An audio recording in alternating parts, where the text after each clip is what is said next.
కాబట్టి బీట్రూట్ని అటు రసాల రూపంలో, సలాడ్స్ రూపంలో, సహజంగా వండుకుని తినే రూపంలో, కొన్ని మెడిసినల్ ప్రాపర్టీస్ ఉన్నాయి కాబట్టి బ్యూటీకి సంబంధించిన చిట్కాల్లో కూడా బీట్రూట్ ఉపయోగిస్తుంటారు. అన్నిటికీ బీట్రూట్ను ఉపయోగించుకోవటం వల్ల లాభాలే ఉన్నాయి తప్ప దీనివల్ల ఏ విధమైన నష్టాలు లేవు. అయితే డాక్టర్ గారు, ఇప్పుడు ప్రస్తుతం ఉన్న పరిస్థితుల్లో ఇన్ఫెక్షన్స్ ఎక్కువ అవుతున్నాయి, వైరస్ విజృంభణ కూడా చాలా పెరుగుతుంది. అవునమ్మా. మరి ఇలా వైరస్ని అటాక్ చేస్తున్నప్పుడు మనం బీట్రూట్ని మన ఇమ్యూన్ సిస్టమ్ అంటే రక్షణ వ్యవస్థను మెరుగుపరచుకోవడానికి ఎలా ఉపయోగించుకోవచ్చు అంటారు? ఇప్పుడు ఈ మధ్య అందరూ వైరస్ సోకిన తర్వాత బాగా నీరసపడుతున్నారు. అవును. ముఖ్యంగా మజిల్ పెయిన్స్ ఎక్కువ ఉంటున్నాయి.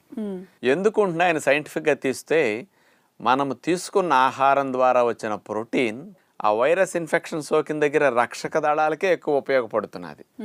మన మజిల్స్కి సరిగా ప్రోటీన్ అందటల్లా.